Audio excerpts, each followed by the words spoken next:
الحمدللہ رب العالمین والصلاة والسلام علی اشرف الانبیاء والمرسلین وعلی آلہ واصحابہ اجمعین۔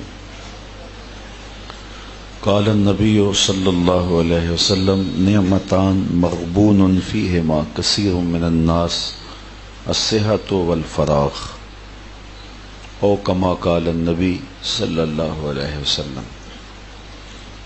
قال اللہ تعالی وتبارک فی شان حبیبہ مخبرا وآمرا ان اللہ وملائکتہ یصلون علی النبی یا ایہا الذین آمنوا صلوا علیہ وسلموا تسلیما۔ الصلاۃ والسلام علیک یا رسول اللہ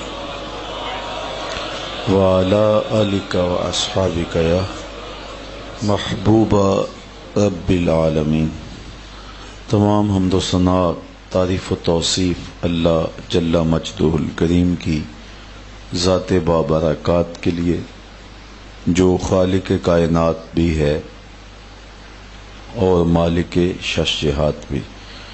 اللہ جل وعلا کی حمد و ثنا کے بعد رسول رحمت، شفیع معظم، نبی محتشم حضور ختم المرتبت صلی اللہ علیہ وآلہ وسلم کے حضور ناز میں اپنی عقیدتوں، ارادتوں اور محبتوں کا خراج پیش کرنے کے بعد، واجب الاحترام ذوی الاحتشام معزز و مکرم سامعین، خواتین و حضرات، السلام علیکم ورحمۃ اللہ وبرکاتہ۔ حضور نبی رحمت صلی اللہ علیہ وآلہ وسلم نے ہمیں زندگی گزارنے کے اسلوب بیان فرمائے ہیں اور اپنے وقت کی قدردانی کا سبق دیا ہے۔ جو قومیں اپنا وقت قیمتی نہیں جانتی اور ان کی قدردانی نہیں کرتی، وہ قومیں بہت پیچھے رہ جاتی ہیں۔ کسی مفکر نے کہا تھا کہ وقت ضائع نہیں ہوتا، کسی اور کے کام آ جاتا ہے۔ تو جب ہم نے وقت کی قدردانی نہیں کی تو یہ وقت اوروں کے کام آ گیا، اور آج امت مسلمہ کہاں کھڑی ہے اور دوسری قومیں کہاں کھڑی ہیں۔ اس لیے ہمیں اپنے وقت کی قدر سیکھنی چاہیے۔ عمومی طور پہ وقت کے ضیاع کا جو معاملہ ہے وہ ہمارے ہاں بہت سارا ہے۔ زندگی کے ہر شعبہ میں ہم وقت کو بڑی بے دردی سے ضائع کرتے ہیں، حتیٰ کہ ممبر و محراب کے ذمہ دار بھی وقت کو اس سفاکی اور بے دردی سے ضائع کرتے ہیں کہ الیاذ باللہ، جبکہ اسلام نے ہمیں وقت کی اہمیت کی طرف توجہ دلائی ہے۔ حضور علیہ السلام کا فرمان جو میں نے آپ کے سامنے پڑھا، وہ اس حوالے سے بہت ہی رہنما ہے اور ہماری زندگی میں وقت کی اہمیت کو اجاگر کرتا ہے۔ فرمایا نعمتان مغبون فیہما کثیر من الناس، دو نعمتیں ایسی ہیں جن میں زیادہ لوگ سخت نقصان کرتے ہیں۔ الصحۃ والفراغ، ایک صحت اور دوسری فراغت۔ یہ دو قیمتی چیزیں ہیں، لیکن زیادہ لوگ ان قیمتی اثاثوں کو برباد کرتے ہیں۔ آپ کو اللہ نے جو وقت دیا ہے اس کی اہمیت اس قدر زیادہ ہے کہ جو بھی خیر شر، جو بھی ترقی اور تنزل اور جس راستے کا بھی سفر کرنا ہے اس کے لیے وقت درکار ہے۔ تو جو وقت کی قدردانی کرتے ہیں وہ بہت آگے چلے جاتے ہیں، اور یہ ہمیں ہمارے دین نے سکھایا ہے وقت کی قدردانی کرنا۔ حضرت امام شافعی علیہ رحمہ فرماتے ہیں کہ میں نے فقیروں سے، درویشوں سے دو باتیں سیکھی ہیں۔ امام شافعی علیہ رحمہ فرماتے ہیں کہ یہ میری زندگی کا نچوڑ ہے۔ بہت بڑے صوفی اور بہت بڑے محدث ہونے کے باوجود یہ فقیروں کی صحبت کو اختیار کرتے تھے۔ حضرت امام احمد بن حنبل کے بارے میں ہے کہ وہ حضرت بشر حافی کے پیچھے دوڑتے تھے اور ان کی صحبت اختیار کرنا غنیمت سمجھتے تھے۔ تو کسی نے امام احمد بن حنبل سے کہا کہ تم عجیب شخص ہو، اتنے پڑھے لکھے آدمی ہو اور ایک ناخواندہ شخص کے پیچھے دوڑتے ہو۔ بشر حافی کے پیچھے آپ کا دوڑنا اور آپ کا ان کی صحبت میں اشتیاق سے بیٹھنا ہماری سمجھ میں نہیں آتا۔ تو حضرت امام احمد بن حنبل نے جو جواب دیا وہ سننے کے قابل ہے۔ فرمانے لگے، احمد بن حنبل جس رب کو مانتا ہے، بشر حافی اس رب کو جانتا بھی ہے۔ تو حضرت امام شافعی علیہ رحمہ فرماتے ہیں فقیروں کی دو باتوں نے مجھے بڑا نفع دیا ہے۔ ان میں سے ایک یہ، الوقت سیف قاطع، کہ وقت کاٹ دینے والی تلوار ہے۔ یعنی یا تو تم وقت کاٹو گے اپنی مرضی سے، جس طرح تم چاہو گے اس طرح وقت کٹے گا، یا پھر وقت تمہیں کاٹ دے گا۔ تو دونوں سے ایک چیز ضرور ہے۔ تو اب ہماری مرضی ہے کہ ہم وقت کو کاٹیں یا وقت ہمیں کاٹے۔ اس وقت ہم وقت کو کاٹ رہے ہیں، لیکن اگر ہم آوارگی میں ہوتے تو پھر وقت ہمیں کاٹ رہا ہوتا۔ تو یہ کاٹ دینے والی تلوار ہے۔ اب کس طرح تم اس وقت کو گزارتے ہو؟ کہا فقیروں کی اس بات نے مجھے بڑا نفع دیا ہے۔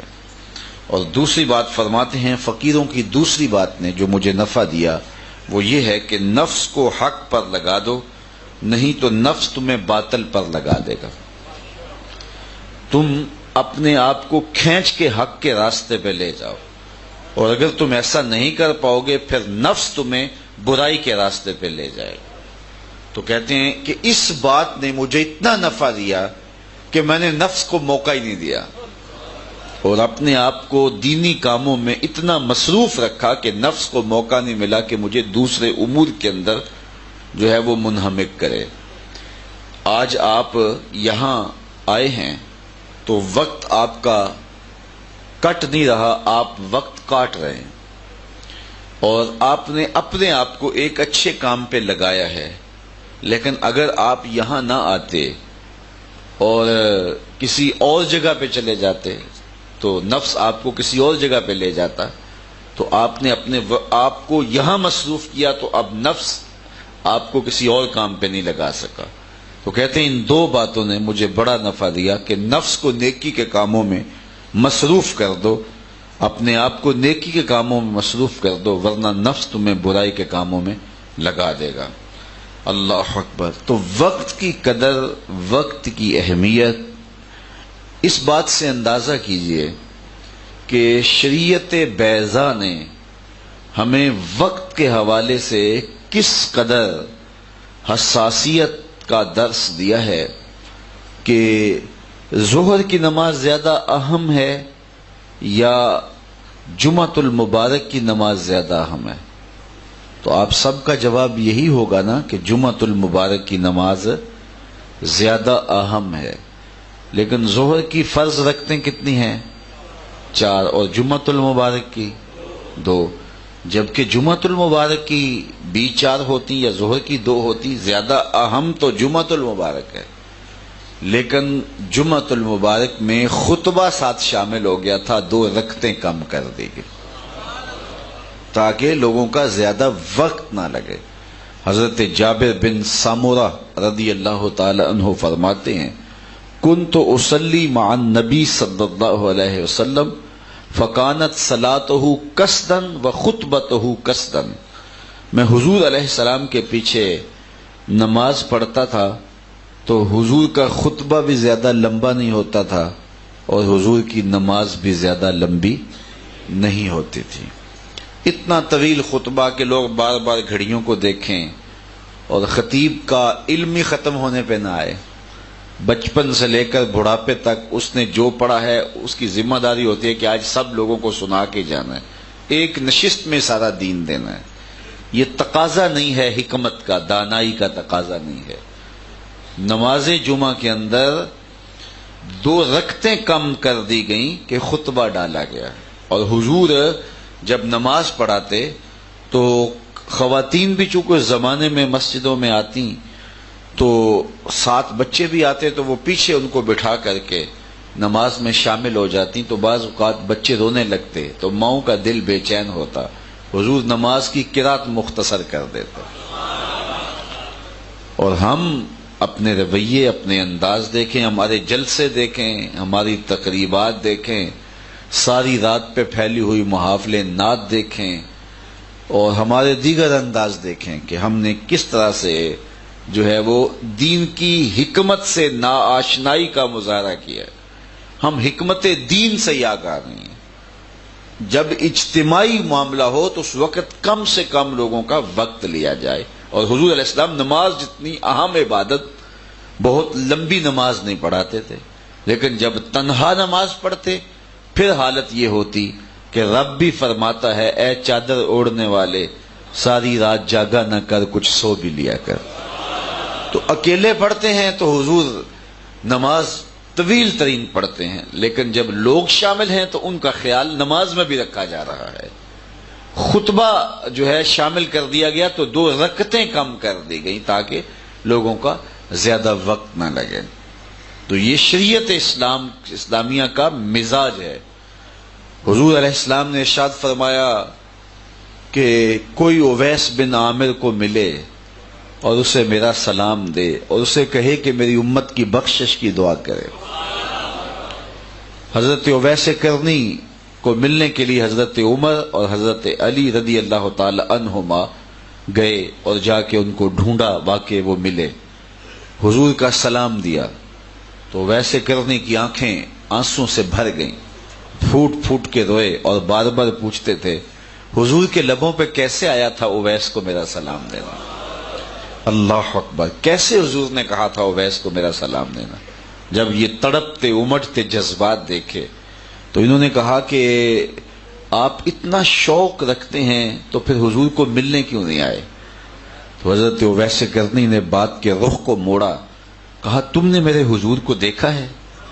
کہا ہاں، ہم شام سویرے تو حضور کی قربت میں رہتے تھے۔ کہا بتاؤ حضور کے ابرو جڑے ہوئے تھے یا کھلے ہوئے تھے؟ تو یہ ایک دم کے لیے خاموش ہوئے تو کہا جس نے نہیں دیکھا اس سے پوچھ لو۔ کوئی قریب دیکھتا آ کے تو جڑے ہوئے کھلے ہوئے نظر آتے، دور سے دیکھتا تو کھلے ہوئے نظر آتے۔ تو ویسے کرنی سے کچھ باتیں کی، ملاقات کی، تو اچانک حضرت اویس کرنی نے ہاتھ آگے بڑھا دیے، ان 2 اصحاب سے مصافحہ کیا، کہا اچھا آپ نے بھی آخرت کی تیاری کرنی ہوگی اور میں نے بھی آخرت کی تیاری کرنی ہے، چلو پھر حشر کے دن ملاقات ہوگی، اور چیخے مارتے ہوئے جنگل کی طرف چلے گئے۔ تو وقت کی قدر دانی، وقت کی اہمیت، یہ ہمیں اسلام نے سکھائی ہے، یہ ہمیں دین نے سکھائی ہے۔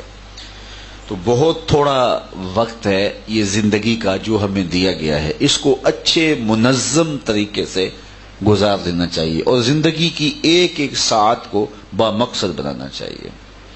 حضرت امام ابو داود کو حضرت امام ابو داود کو 5 لاکھ حضور علیہ السلام کی حدیثیں زبانی یاد تھیں۔ اللہ اکبر۔ تو وہ کہتے میں نے حضور کے فرامین کا خلاصہ تیار کیا، 5 لاکھ احادیث کا خلاصہ تیار کیا، تو میرے پاس رہ گئیں 4000 حدیثیں، زہد، مناقب، فضائل، قصص اور پچھلی امتوں کے تذکروں پر مشتمل حدیثیں الگ کی، تو میرے پاس رہ گئیں صرف 800 حدیثیں۔ ان 800 احادیث رسول کا ایک اور خلاصہ تیار کیا تو میرے پاس رہ گئیں صرف 4 حدیثیں، اور وہ کہتے ہیں یہ 4 حدیثیں اساس الاسلام ہیں، اسلام کی جڑ ہیں، بنیاد ہیں۔ ان میں سے ایک حدیث یہ ہے من حسن اسلام المرء ترکہ ما لا یعنی ہے، کسی شخص کے اسلام کا حسن یہ ہے کہ وہ ہر بے مقصد کام کو چھوڑ دے۔ آج سے ہی میں اور آپ اگر جو کام کر رہے ہیں ان کو لکھ لیں کہ آج ہم نے کیا کیا ہے، کتنا سوئے ہیں، کتنا جو ہے وہ سوشل میڈیا استعمال کیا ہے، کتنا گھر میں ماں باپ کی خدمت میں وقت دیا ہے، کتنا باہر تھڑے پہ بیٹھے ہیں، کتنا حمام پہ وقت گزار کے آئے ہیں، کتنا جو ہے وہ ہم نے اخبار کا مطالعہ کیا ہے، اور کتنا وقت ہمارا سجدوں میں اور نمازوں میں گزرا ہے، کتنا وقت جو ہے وہ ہمارا دیگر امور میں گزرا ہے۔ ہم لکھ لیں سارا، اور پھر شام کو جو فضول تھا جس کے بغیر زندگی گزر سکتی تھی اس کو کاٹ دیں۔ کل پھر دوبارہ اپنے سارے معمولات کا جائزہ لیں، اور جو چیزیں فضول ہوں گی ان کو کاٹتے جائیں۔ 10 دن ایسے کریں تو پھر جو ضروری چیزیں بچیں گی وہی اختیار کریں، زندگی گزارنے کا مزہ آ جائے گا۔ ہماری زندگی کن فضول کاموں میں گزرتی ہے، اور اتنا قیمتی اثاثہ اور یوں لٹ رہا ہے، یعنی یہ سرمایہ ہے جو دے کے ہم کچھ خریدتے ہیں، وقت دے کے کچھ خریدتے ہیں۔ اس وقت آپ وقت دے رہے ہیں اور میں بھی وقت دے رہا ہوں، تو وقت کے بدلے کے اندر آپ واعظ و تلقین نصیحت خرید رہے ہیں نا۔ میں وقت کے بدلے کے اندر واعظ و تلقین نصیحت کر کے اس کا اجر خرید رہا ہوں، تو یہ وقت اس کے بدلے میں ہم یہ خرید رہے ہیں۔ اور اگر وقت کے بدلے کے اندر جو ہم خرید رہے ہیں وہ اتنی فضول چیز ہو، اتنے قیمتی چیزیں دے کر کے، کوئی بندہ سونے کے سکے دے کر کے جو ہے اس کے بدلے میں بالکل اس کے برابر کے اندر وہ توڑی بنڈا خرید لے، تو لوگ کہیں گے کہ یہ بے وقوف نہیں ہے، کہ اس سے تو جو ہے وہ قیمتی موتی خریدے جا سکتے تھے، اور یہ سکے دے کے کیا خرید رہا ہے۔ وہ پھاٹک بند تھا نا، تو لوگ سائیکل کندھوں پہ اٹھا کے پھاٹک کراس کر رہے تھے، تو کوئی بندہ غیر ملکی کھڑا تھا، اس نے دیکھا یار یہ بڑی ذمہ دار قوم ہے، پتہ نہیں کتنا اہم کام ہے کہ یہ گاڑی کا بھی انتظار نہیں کر رہے اور گزر رہے ہیں، تو اسے جستجو ہوئی کہ میں دیکھوں کہ یہ کدھر جا رہے ہیں۔ تو وہ آگے بڑھا تو آگے باندری کا تماشا لگا ہوا تھا، 300 لوگ وہاں کھڑے تھے، تو 6 گھنٹے جو ہے وہ لوگ وہاں کھڑے ہو کے، وہ سائیکل چلانے والا آتا ہے نا تو لوگ ادھر کھڑے ہوتے ہیں، اور کتنا قیمتی وقت برباد ہو رہا ہے۔ یہ دنیا پوری پہ ایسا ہوتا ہے، ہر بندہ اپنا کام کرتا ہے، دوسرے لوگ اپنے کام میں مصروف ہوتے ہیں۔ یہاں یہ وابڈا والے آ جائیں نا کچھ چیز ٹھیک کرنے کے لیے، تو 20 آدمی گاؤں کے نکل کے اس کو دیکھ رہے ہوتے ہیں کہ یہ کس طرح جو ہے یہ جوڑ کس طرح لگوائے گا۔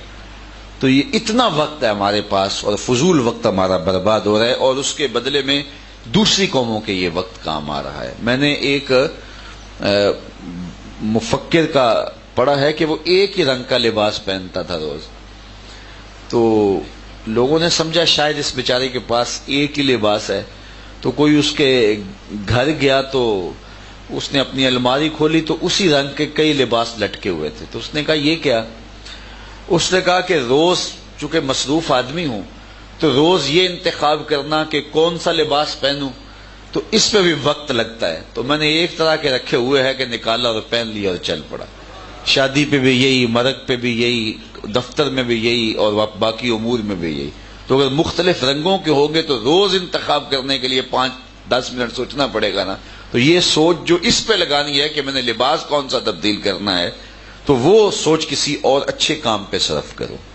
اور میں اور آپ دیکھیں کہ ہماری سوچیں اور ہمارا وقت جو ہے وہ کن کن امور میں صرف ہوتا ہے، تو ہمیں وقت کی قدردانی کی جو ہے ترغیب دی گئی ہے۔ یہ تھوڑی سی زندگی ہے، اور اس کو اس حزم سے، احتیاط سے، نظم سے گزاریں کہ اس کا ایک ایک لمحہ با مقصد ہو جائے۔ روایت میں آتا ہے کہ جنتیوں کو جنت میں جا کر کوئی حسرت نہیں ہوگی، وہ ملے گا جس کا انہوں نے تصور بھی نہیں کیا ہوگا، لیکن اس کے باوجود ایک حسرت انہیں جنت میں بھی ہوگی، اور وہ کیا؟ لا يتحسر اہل الجنہ الا علی ساعۃ من ربہم لم یذکر اللہ۔ جنتی جنت میں جا کر اس بات کی حسرت کریں گے جو چند لمحے اللہ کی یاد کے بغیر گزرے تھے، وہ بھی کیوں گزرے۔ انہیں یہ حسرت ہوگی، یہ دکھ ہوگا، ہمارے وہ لمحے کیوں برباد ہو گئے؟ یہ الیکشن کا ڈرامہ آتا ہے نا، تو ہم گزرتے ہیں سڑکوں سے تو دیکھتے ہیں 600 آدمی وہ بیٹھے ہوئے ہوتے ہیں، اور عجیب ایک ماحول لگا ہوا ہوتا ہے، لوگ وہاں بیٹھے. پوری دنیا میں کہیں ایسا نہیں ہوتا. اتنا کسی کے پاس وقت ہی نہیں ہے، اور ہم اس طرح ان الیکشن ہالوں کی رونق بنے ہوئے ہوتے ہیں، اور مقاصد کسی کے ہوتے ہیں، وقت ہم برباد کر رہے ہوتے ہیں، اور وہاں تبصرے کر رہے ہوتے ہیں کون ہارے گا کون جیتے گا. جو بھی جیتے گا اس نے لوٹنا ہی ہے، جو بھی ہارے گا وہ لوٹنے کی تیاری میں پھر لگ جائے گا. تو کیا تمہارے مقاصد ہیں؟ با مقصد زندگی گزارنے کا تصور جو ہے وہ ہمیں دیا ہے. حضرت شیخ ختلی رضی اللہ تعالیٰ عنہ، حضرت داتا گنج بخش علی حجویری کے پیر ہیں. انہوں نے ایک بڑی کمال کی بات کہی، اللہ ان کی قبر پہ کروڑوں رحمتیں نازل فرمائے. وہ فرماتے ہیں الدنیا یوم ولنا فیہا صوم، دنیا ایک دن ہے اور ہم روزہ رکھ کے گزار رہے ہیں، بس گزر ہی جائے گی. میں کل شام کو غالباً کسی شام کے درس قرآن میں کہہ رہا تھا کہ کتنی طویل سخت گرمی کی گھڑیاں تھیں اور گزر ہی گئی ہیں نا. اب چند لمحوں کے بعد روزہ کھلنے والا ہے، تو جس نے روزہ رکھا اس کی بھی یہ گھڑیاں گزر گئیں، اور جس نے نہیں رکھا اس کی بھی گزر گئی. تو گزر تو گئی ہیں. تو جو احتیاط سے، حزم سے، اللہ کی فرما برداری کرتے ہوئے زندگی گزارے گا، زندگی اس کی بھی گزر جائے گی. اور جو نافرمانیوں میں، عیش و عشرت میں اللہ کے حکموں کو توڑتے ہوئے زندگی بسر کرے گا، زندگی اس کی بھی گزر جائے گی. لیکن ایک کی زندگی کا انجام دوزخ ہے، ایک کی زندگی کا انجام جنت ہے. اس لیے اس مختصر سی زندگی کو حزم و احتیاط کے ساتھ گزار کے منزل آشنا کرنا چاہیے، اور اپنے وقت کی قدر کو سمجھنا چاہیے. حضور نبی رحمت صلی اللہ علیہ وآلہ وسلم کی زندگی، حضور کے شب و روز، اور آقا کریم علیہ الصلوۃ والسلام کا جو ہے وہ وقت کو منظم کرنا. آپ دیکھیں کہ 63 سالہ حضور کی زندگی ہے، اس میں حضور نے تجارتی سفر بھی کیے ہیں، 27 جنگیں بھی لڑی ہیں حضور نے. صرف مدنی زندگی میں 10 سال کی زندگی میں 27 جنگیں حضور نے لڑی ہیں. وفود سے ملاقات بھی کی ہے، قوم کو آئین بھی دیا ہے، نظام بھی دیا ہے، اخلاقیات بھی سکھائے ہیں، بوڑھی عورتوں کے بوجھ اٹھا کے منزلوں تک بھی پہنچائے ہیں، تکلیفیں بھی صحیح ہیں، وفود سے ملاقات بھی کی ہیں، اصول زندگی بھی سمجھائے ہیں، جنازے بھی پڑھے ہیں، لوگوں کی شادیوں میں بھی شریک ہوئے ہیں. مسجد نبوی میں صرف 17 نمازوں کے علاوہ ساری نمازیں حضور نے خود پڑھائی ہیں. اللہ اکبر. یہ مصروفیات بھی ہیں. پھر حضور علیہ السلام نصف شب کو کھڑے ہو کے تہجد بھی پڑھتے رہے ہیں، واعظ و تلقین بھی کرتے رہے ہیں، صفہ والے چبوترے پہ بیٹھنے والے صحابہ کو درس و تدریس بھی کرتے رہے ہیں، بازار میں جا کے حالات معلوم کرتے رہے ہیں، اور اگر کوئی ملاوٹ کرتا ہے تو اس کو تنبیہ بھی کرتے رہے ہیں. مختلف مقامات سے آئے ہوئے وفود سے ملاقات بھی کی ہے، صلح کی دفعات بھی لکھائی ہیں. 9 ازواج تھی حضور کی جب حضور کا وصال ہوا، کسی ایک کو بھی حضور سے شکایت نہیں تھی. ایک بیوی کو شکایت ہوتی ہے کہ صاحب ٹائم نہیں دیتے، دفتر میں بھی ٹائم دیتے ہیں، بس ہمیں تو ٹائم نہیں دے رہے. لیکن 9 ازواج تھی جب حضور کا وصال ہوا، ایک کو بھی شکایت نہیں تھی. تو کیسے وقت کو منظم کیا ہوا تھا.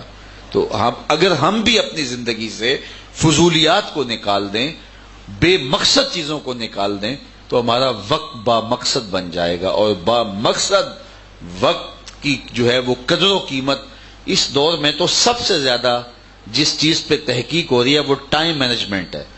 کیونکہ اس وقت لوگوں کے پاس وقت نہیں ہے، عمریں سکڑ گئی ہیں، کام بڑھ گئے ہیں اور پھیل گئے ہیں. تو کس طرح تھوڑے وقت سے زیادہ کام کیا جائے، سب سے زیادہ اس پہ اس وقت پوری دنیا پہ ریسرچ ہو رہی ہے.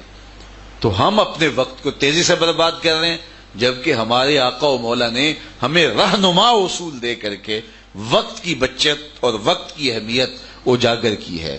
اور من حسن اسلام المرء ترکہ ما لا یعنی ہے، کسی شخص کے اسلام کا حسن یہ ہے کہ ہر بے مقصد کام کو چھوڑ دیا جائے.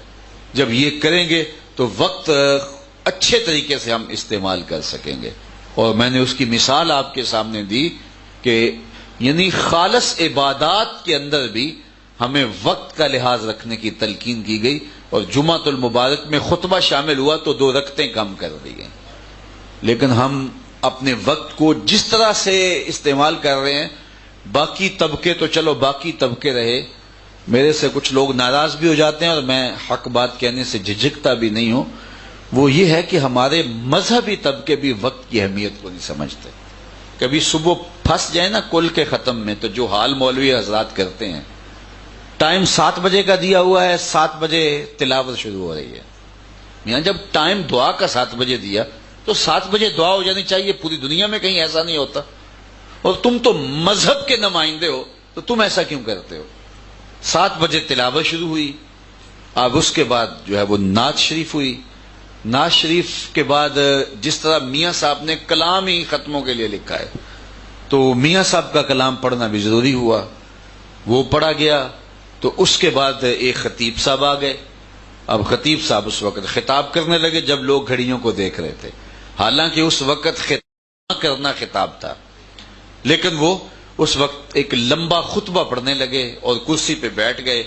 اب لوگ پریشان ہیں کہ ہم نے 7 بجے 7:30 بجے اسکول میں بچوں کو چھوڑنا ہے، 7 بجے کا ٹائم دیا، اب یہاں آگے کیا کریں؟ اگر اٹھ کے جائیں تو جن کی فوتگی ہوئی ہے، جوان بیٹا فوت ہوا ہے، جن کی والدہ فوت ہوئی ہے، وہ کیا سوچیں گے؟ یہ درمیان سے اٹھ کے چلے گئے۔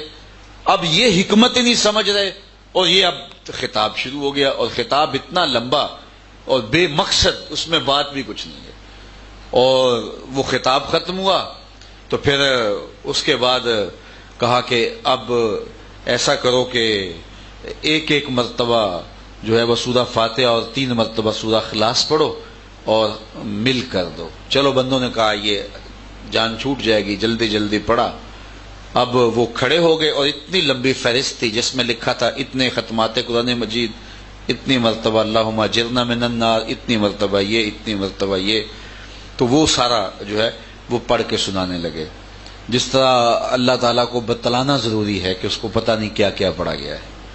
چلو وہ فہرست ختم ہوئی، بندوں نے کہا اب جان چھوٹ جائے گی، اب ختم شریف پڑھنے کے لمحے آئے تو پھر ایک آدمی نہیں بلکہ 5-6 آدمیوں کو باری باری مائک دیا جا رہا ہے تاکہ جو ہے وہ سب کا حصہ شامل ہو جائے۔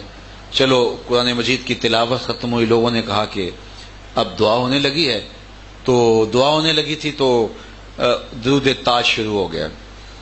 درود تاج کا میں منکر نہیں ہوں، لیکن دیکھو لوگوں کو 7 بجے کا ٹائم دیا ہے اور 8:30 بج رہے ہیں، لوگوں نے بچوں کو سکول میں چھوڑنا ہے، اور پس ماندگان کی وجہ سے وہ مروتن اٹھ کے بھی نہیں جا پا رہے، اور اب درود تاج لوگ بے چین ہیں اور تم اس وقت درود پڑھ رہے ہو، اور پھر اس کے بعد جو ہے درود شریف سے ہی بلغ العلا بکمال ہی، وہ درمیان سے ایک نعت خانے نکالا اور اس کو پکڑ کے نعت شروع کر دی۔ بندوں نے سمجھا تھا کام ختم ہو گیا، لیکن جو ہے وہ دوبارہ وہی کام شروع ہو گیا۔ خیر چلو وہ نعت خوانی ختم ہوئی، پھر اس کے بعد جو ہے وہ اب کہا گیا کہ اب دعا ہوگی۔ اب جس پیر صاحب کو بلایا ہوا تھا دعا کے لیے وہ بالکل تازہ دم تھے، ابھی تک بیٹھے ہوئے تھے، اب انہوں نے جو ہے وہ دعا شروع کر لی تو وہ دعا ختم کرنے کا نام ہی نہیں لیتے۔ وہ دعا کر رہے ہیں، لوگ دعا کر رہے ہیں یا اللہ دعا ختم ہو جائے، اور اس کے بعد دعا ختم ہوئی، لوگوں نے شکر کا کلمہ پڑھا، تو ایک آدمی جو ہے وہ درمیان سے کھڑا ہوا، جناب دعا ہو جائے، تو جو ابھی ہو رہی تھی یہ بد دعا ہو رہی تھی، تو اس نے جو ہے وہ یہ بتلانا تھا کہ میں بھی آیا ہوا ہوں، تو اس نے کھڑے ہو کر کہا کہ جناب دعا ہو جائے۔ اب پھر دوبارہ دعا شروع ہو گئی، اب دعا ختم ہوئی، لوگوں نے کہا اب گھر کو جانا جو ہے وہ نصیب ہوگا۔ ایک پکا سنی اٹھا، اس نے کہا 2 شعر سلام کے بھی ہو جائیں، تو اب سلام شروع ہو گیا، سلام کے بعد پھر دوبارہ دعا ہے، اور وہ کسی دوسرے کو موقع دینا ہے جو تازہ دم ہوگا، تو اس نے اب یہاں اپنے فن کا مظاہرہ کرنا ہے۔ مجھے بتائیے کیا یہ رسول اللہ کا دیا ہوا دین ہے؟ آپ ناراض ہوں، مولوی صاحبان میرے سے ناراض ہوں، لیکن میں سچی بات کرتا ہوں، اپنے بھی خفا مجھ سے ہیں، بیگانے بھی ناخوش، کہ میں زہر حلاحل کو کبھی کہہ نہ سکا کند، بات وہی کہتا ہوں سمجھتا ہوں جسے حق، نئے ابلۂ مسجد ہوں نئے تہذیب کا فرزند۔ تو اس لیے ہمیں وقت کی قدر سمجھنی چاہیے، ہمیں وقت کی قدر سمجھنی چاہیے اور دیکھنا چاہیے کہ وقت کتنا قیمتی ہے اور لوگوں کا وقت کتنا اہم ہے، اور تھوڑے سے تھوڑا لوگوں کا وقت لیا جائے، اس میں زیادہ سے زیادہ ان کو ڈلیور کیا جائے۔ لیکن جب دامن جھاڑ کے اٹھ کے لوگ گئے تو کیا سنا تھا، کیا سمجھا تھا، کسی سے پوچھ لو، کسی کو پتہ ہی نہیں کیا سنا تھا. اور بیٹھے ہوئے ہیں لوگ بیچارے 6:30 بجے کے اور 9 بجے گھر واپس جا رہے ہیں. اب مروتاً بیٹھنا بھی پڑا. اور پھر جب واپس جا رہے ہوتے ہیں لوگ جو باتیں کر رہے ہوتے ہیں وہ مولوی صاحبان نہیں سنتے کہ کیا لوگ کر رہے ہوتے ہیں. تو یہ کیا ہے؟ میں ایک مثال دی آپ کے سامنے بڑی واضح کہ جمعہ زیادہ اہم ہے ظہر سے، لیکن خطبہ شامل ہوا تو اس کی بھی 2 رکعتیں کم کر دی گئیں. اور ہم مستحبات کو اتنا طول دے دیتے ہیں، اور پھر ہمارے آراس اور ہماری محافل نعت وہ جتنی لمبی ہوتی ہیں، اور جو وہ حال ہوتا ہے وہ تو خیر حال ہی اور ہے. اور پھر جب فرائض کی باری آتی ہے تو وہاں کوئی موجود بھی نہیں ہوتا.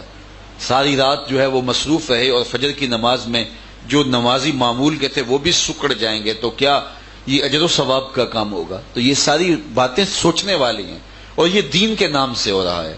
اس لیے ہمیں وقت کی اہمیت کی ترغیب دی گئی ہے.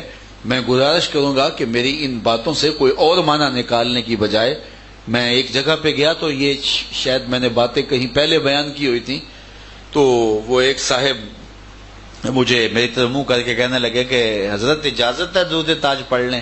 اور میں نے کہا صاحب بات کوئی نہیں سمجھ پائے تم. درود تاج کا کون منکر ہے؟ یہ کتنی عجیب بات تم نے کر دی. لیکن افسوس یہ ہے کہ لوگ تنگ ہیں. تم نے 7 بجے کا خود اعلان کیا تھا اور اب 8:30 بج رہے ہیں اور تم آگے اس کو لے جا رہے ہو. لوگوں نے بچوں کو اسکول لے کے جانا ہے، مروتاً اٹھ نہیں سکتے، اور لوگ اندر سے کس طرح بے چین ہیں. ہمیں تو بے چینیاں لوگوں کی. رسول اللہ صلی اللہ علیہ وسلم نماز کی قرات مختصر کر دیتے، رب کا قرآن مختصر کر دیتے کہ بچے رو رہے ہیں، اور تم اس حکمت کو نہیں سمجھ رہے. الٹا جو ہے یہ کہہ رہے ہو کہ حضرت اجازت ہے کہ ہم درود تاج پڑھ لیں. تو مجھے بتائیے کہ جب سمجھنے والے جو ذمہ دار ان حکمتوں کو نہیں سمجھیں گے تو پھر کیا ہوگا کہ لوگ دین سے دور ہوں گے. ہمارے رویوں کی وجہ سے، ہمارے طرز عمل کی وجہ سے. جو میں نے باتیں کہی ہیں شاید تلخ ہوں، لیکن میرا خیال ہے آپ سب کا یہ تجربہ ہوگا. ان مراحل سے آپ گزرے ہوں گے. اور پھر بلکہ اب تو جنازوں میں ہوتا ہے، 7 بجے کا جنازہ ٹائم دیا، 8 بجے کا ٹائم دیا، تو وہاں بھی خطابات شروع ہو جاتے ہیں. اور پھر جو ہے وہ لوگ وہاں بھی جو ہے وہ عجیب مخمسے میں پڑ جاتے ہیں. اور بعض اوقات ایسا بھی ہوتا ہے کہ کچھ علماء گھر والوں کی طرف سے مجبور ہوتے ہیں.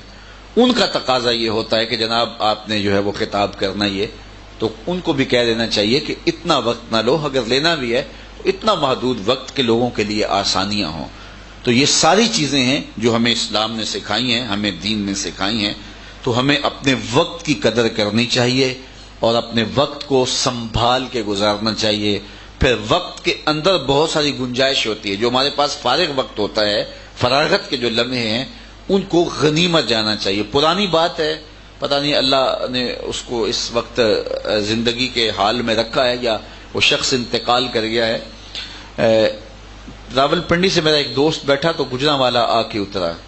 تو وہ جو ڈرائیور تھا اس نے فیصل آباد کی گاڑی تھی، جانا تھا.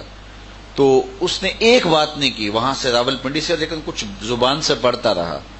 تو اسے دلچسپی ہوئی تو اس نے راہ والی کے قریب پوچھا کہ میں آپ سے کوئی بات کرنا چاہتا ہوں. تو وہ رکا، ہاں کیجئے. اس نے کہا کہ آپ راول پنڈی سے یہاں تک بالکل خاموش بیٹھے رہے لیکن زبان آپ کی جنبش میں رہی، تو کیا ماجرا ہوا؟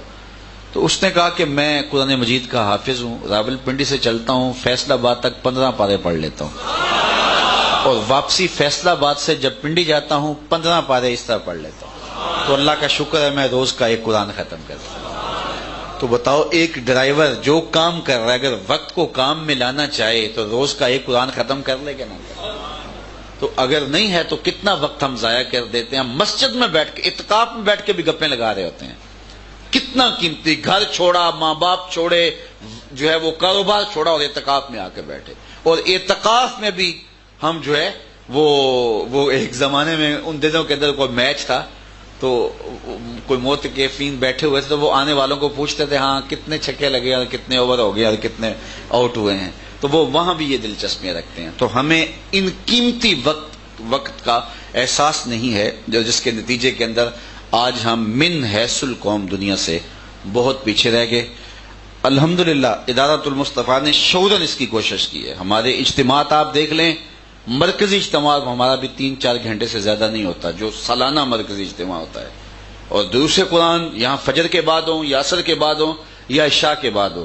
ہم نے 12 شرائط دی تھی جو لوگ ہمارے پاس درس قرآن کے لیے ٹائم لینے آتے تھے.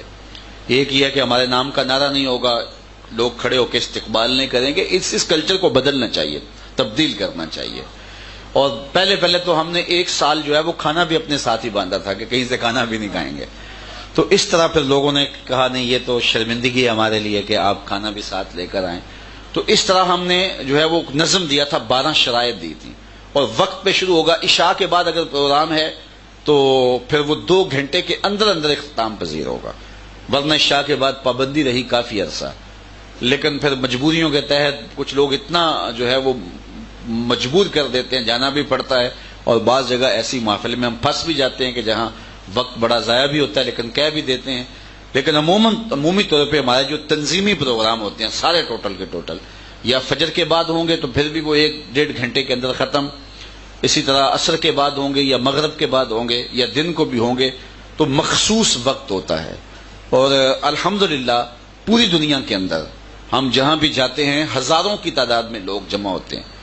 تو اس کی وجہ اللہ کی خاص عطا ہے, لیکن ظاہری اسباب میں سے ایک سبب یہ بھی ہے کہ ہم لوگوں کا وقت ضائع نہیں کرتے. 40 منٹ 45 منٹ گفتگو ہوتی ہے تو کوشش ہوتی ہے کہ یا اللہ تیری مخلوق آئی ہے اور یہ دور غفلت کا دور ہے اور دین سے دوری کا دور ہے, تو یہ لوگ سننے آئے ہیں تو ان کو زیادہ سے زیادہ مقصد باتیں بتائی جائیں. اور شورن ہم کوشش کرتے ہیں اور الحمدللہ کافی حد تک بعض مواقع پہ ہم کامیاب بھی ہوتے ہیں اور اس سے بہت سارے فوائد مرتب ہو رہے ہیں. میں اپنے معاصر علماء کرام کو کہتے ہیں کہ اگر آپ بھی چاہتے ہیں کہ لوگ آپ کو سنیں, آئیں, بیٹھیں, غور کریں, تدبر کریں. یہ کیا کہنا پڑتا ہے نا کہ جناب توجہ میری جانب رکھیے, میں تو کبھی بھی نہیں کہتا توجہ کیجیے. میں تو کہتا ہوں یہ نعرہ بھی نہ لگاؤ. میں ایک زمانے میں پراپیگنڈا ہوا میرے خلاف کہ یہ نعروں کا خلاف. میں نے کہا اللہ کے بندو حکمت سمجھو, میں نعروں کا مخالف نہیں ہوں, لیکن یہ ہے کہ وقت بڑا قیمتی ہے. یہ نعرے یار ان کو لگا لینا, ان کے لیے لگا لینا جو ترلے کرتے ہیں نعرہ لگاؤ. میں تو کہتا نہیں آپ کو, یہ انرجی ان کے لیے بچا کے رکھو. تو وقت بچاؤ اور آپ لوگوں کی وقت کی اہمیت کو سمجھو. لوگ وقت نکال کے آئے اور بڑے بڑے قیمتی جو ہے وہ لوگ جو ہیں وہ آتے ہیں, اللہ کا شکر ہے. تو یہ لوگوں کے وقت کی جو قدر نہیں جانتا وہ اپنے وقت کی قدر کیسے جانے گا. اس لیے ہمیں وقت کی قدر کی تلقین کی گئی. تو حضور نے فرمایا نعمتان مغبون فیہما کثیر من الناس الصحت والفراغ. فرمایا کہ 2 نعمتیں ایسی ہیں جس میں زیادہ لوگ نقصان کرتے ہیں, ایک صحت اور ایک فراغت کے لمحے. آج فراغت کی گھڑیاں ہیں, ان کو با مقصد گزارنے کی منصوبہ بندی کیجئے. کل یہ گھڑیاں نہیں ہوں گی, کل یہ وقت نہیں ہوگا. آج موقع ہے, زمین وتر میں ہے تو بیج ڈال لو, کل یہ سب کچھ نہیں ہوگا. وقت پر کافی ہے ایک قطرہ بھی آب خوش ہنگام کا, جل گیا جب کھیت برسا می تو پھر کس کام کا. تو پھر پچھتاوا ہوگا, کاش ہم نے اس دنیا کی زندگی کو با مقصد اس آخرت کے لیے گزارا ہوتا. لیکن اس وقت ہاتھ میں کچھ نہیں ہوگا, اور ہاتھ ملنے سے سوائے حسرت کے بڑھنے سے اور کچھ نہیں ہوگا. آج میرے پاس بھی موقع ہے, آپ کے پاس بھی موقع ہے. ہم اپنے کاروبار میں بھی وقت کو منظم کریں گے, فضول لوگوں کو اپنے پاس نہیں بٹھا لیں گے, اور جو ہے وہ دفتر میں دکان پہ مجلسیں بپا کریں گے تو کاروبار سے توجہ ہٹ جائے گی. کاروبار کر رہے ہیں تو اس کو بھی با مقصد بنائیں. آپ اپنی گھریلو زندگی میں اپنے بچوں کو ٹائم دیتے ہیں تو اس کو بھی با مقصد بنائیں. ایک ایک لمحے کو با مقصد بتائیں. بچوں کی تربیت پہ نظر رکھیں, میرا کون سا عمل قول فعل بچوں کی تربیت کا سبب بنتا ہے اور کون سا نقصان کا ذریعہ بنتا ہے, ان کو بھرپور توجہ دیں. اور اسی طرح اگر آپ جو ہے وہ دینی معاملات کے اندر ہیں تو جب نماز پڑھنے کھڑے ہوئے ہیں تو پھر نماز ہی پڑھ رہے ہوں, پھر دکان پہ نہ ہوں, پھر کسی اور جگہ پہ نہ ہوں, اور پوری توجہ اس کو دیں. پھر دیکھنا کہ نماز کا ہضم ملتا ہے کہ نہیں, نماز کا سرور ملتا ہے کہ نہیں. سویر سے لے کر شام تک بھوک کاٹ رہے ہیں, پیاس کاٹ رہے ہیں, لیکن غیبت اور باقی ساری باتیں اور جھوٹ اور مکر و فریب چل رہے ہیں, تو بھوک بھی کاٹی, پیاس بھی کاٹی, ملا کیا, نتیجہ کیا ملا. تو اپنے روزے کو منظم کریں تاکہ 30 روزے رکھنے کے بعد اس کا صلہ آپ کے سامنے نظر آئے کہ یہ روزے رکھے ہیں تو اللہ نے اس کا یہ صلہ مجھے دیا ہے, میرے باطن میں روشنی ہو رہی ہے, من میں چراغاں ہو رہا ہے. یہ سن رہے ہیں تو پورے انہماک سے سنیں, اس نیت سے سنیں کہ جو چیزیں قابل عمل میں اس پہ عمل کروں گا. تو جب 15 منٹ کی، آدھے گھنٹے کی، 1 گھنٹے کی گفتگو سنیں تو اس کا خلاصہ آپ کے ذہن میں ہو، اور پھر جب آپ جائیں آپ کی عملی زندگی میں اس کے اثرات ہوں. تو پوری زندگی کو منظم کریں، مرتب کریں. اسی طرح ہم اپنی زندگی ضائع نہ کر دیں آوارگی میں، بس اسی طرح جو ہے وہ مست لوگوں کی طرح، بلکہ اپنی زندگی کو منظم کریں، ہوش مندی سے زندگی گزاریں. سب سے اہم چیز جو ہے وہ وقت کو منظم کرنا ہے، اور اپنی گھڑیوں کو، اپنے لمحوں کو منظم کریں، ایک ایک ساتھ کو منظم کریں. فضول ایک لمحہ بھی گزارنے سے گریز کریں. صحت پہ بھی اچھے اثرات پڑیں گے، روحانیت پہ بھی اچھے اثرات پڑیں گے، مذہب پہ بھی اچھے اثرات پڑیں گے، آپ کی شخصیت بھی باوقار ہوگی، اور آپ کاروبار کر رہے ہیں یا کوئی بھی آپ کی ذمہ داری ہے اس پہ بھی اچھے اثرات مرتب ہوں گے، آپ کے بچوں پہ بھی اچھے اثرات مرتب ہوں گے. تو منظم، خوبصورت، باوقار زندگی کا تصور ہی اسلام کا دیا ہوا تصور ہے. اللہ نے اپنی توفیق سے یہ 4 دن ہمیں نصیب کیے. کل کا آخری دن انشاءاللہ دعا کا بھی ہوگا، اور وہ میں پہلے سے آپ کو بتائے جا رہا ہوں کہ ہو سکتا ہے کہ 2-4 دن، جو 2-4 لمحے زیادہ معمول سے ہو جائیں، چونکہ اتوار ہے، چھٹی بھی ہے، تو اگر 10 منٹ اوپر بھی ہو گئے، کیونکہ دعا بھی ساتھ شامل ہے، تو کل آپ ذہناً تیار ہو کے آئیں، اپنے دوستوں کو بھی دعوت دیں. اللہ مجھے آپ کو اپنی رحمتوں کے سائے میں رکھے. وآخر دعوانا ان الحمدللہ.